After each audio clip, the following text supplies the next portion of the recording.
Musk is probably the only guy in human history who could do what he's doing right now because, he's the richest Just guy. doesn't give a fuck. He doesn't give a fuck. And he's the richest guy in the history of That's what I mean. humanity. He doesn't give a fuck. Yeah. So he was worth over 400 billion US. And, but he does give a fuck in this sense. His singular mission is to get to Mars. He wants to create, an interplanetary species. And he thinks government is the key obstacle to getting to Mars.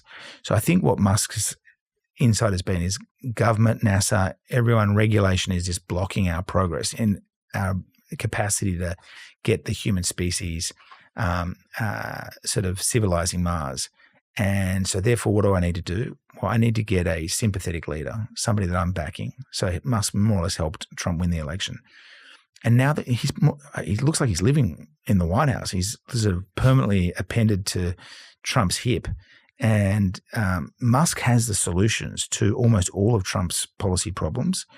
Trump wants to cut taxes, but that costs $8.1 trillion US over 10 years. Now, unless you find revenue to pay for the tax cuts, issuing $8.1 trillion debt would create a huge debt crisis in the sense of just much higher interest rates. They can pay the interest, but you get a massive increase in US interest rates.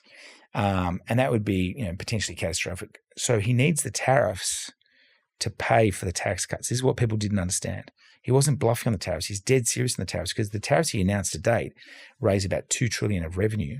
Which allows him to give tax cuts to the wages. So $2 trillion revenue means he's only, if the tax cuts, that's over 10 years. Yeah. If the tax cuts only cost $8.1 trillion over 10 years, he only needs to now find $6 trillion, right? Which means cut costs. Yeah, but the tariffs are important for another reason.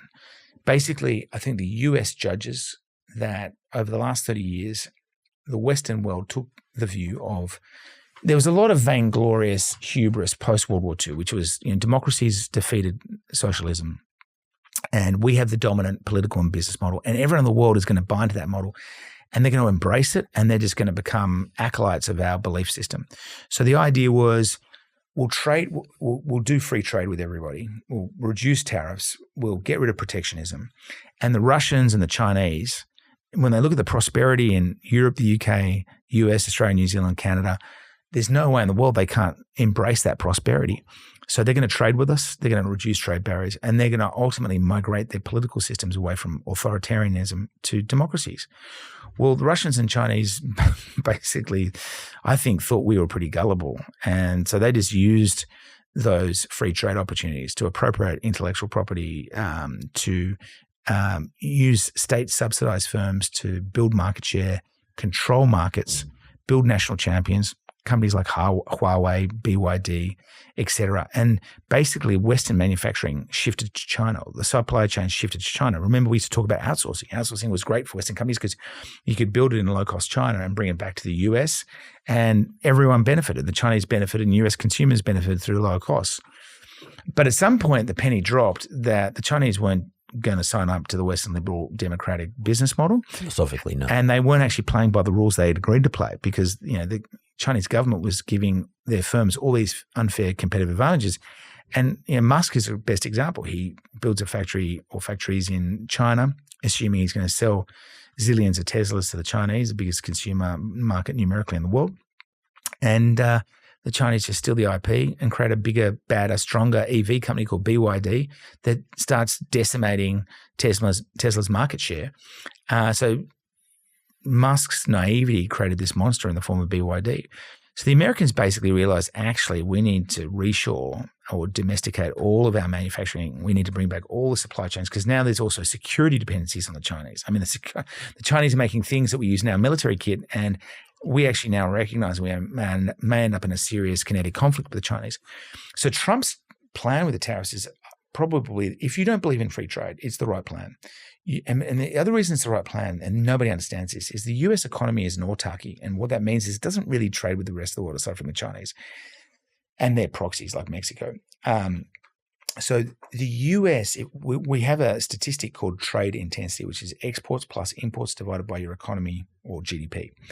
And US trade intensity is only about 25%. The average advanced economy is 60 to 70%. The EU is 100 to 110%. And so the US doesn't really need to trade with the rest of the world if they bring their manufacturing back, which is what they want to do. And Musk has proven with SpaceX and Tesla, you can manufacture in the US, particularly now that everything's robotic.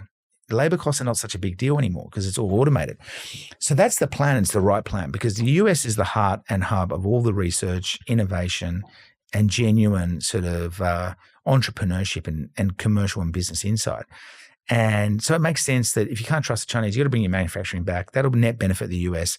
And then basically, so they bring up all these tariffs and they say to the rest of the world, if you produce a good in a country outside of the US, you won't be able to import it into the US. We'll make you cost ineffective or we'll put you at a competitive disadvantage. So I think companies have now signed up to $2 trillion of manufacturing spending in the US. In other words, move their business to the US. Yeah, they're going to bring all those businesses back to the US. So like BlueScope's a good example. They produce steel in the US plant. So they're not importing or exporting to there. Yeah, so everyone's going to do that because the tariffs otherwise the tariffs will kill their businesses. Now, so that's smart. 100%, super smart. So they're going to trade with themselves, erect these huge trade barriers, rebuild all the manufacturing capacity, and then at the same time nobble the Chinese, which is geostrategically important because the Chinese were growing big and powerful because they were stealing Western market share and stealing Western clients and innovation and IP. Now, the final piece of the puzzle is Musk. So at the same time, one of the big problems we have in society is just the growth of government. Again, there's been more jobs growth in Australia in the last few years in the government sector than the private sector.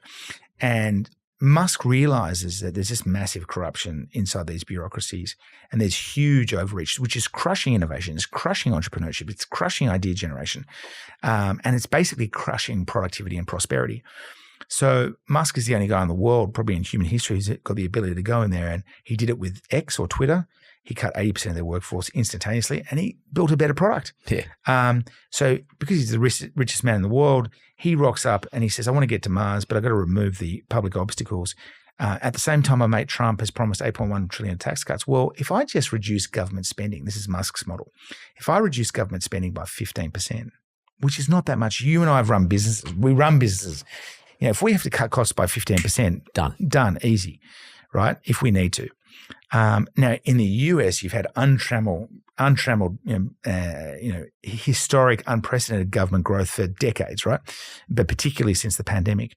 So you cut it by 15%, you raise $1 trillion a year of savings. Now, the US budget deficit is less than $2 trillion. So you halve the budget deficit.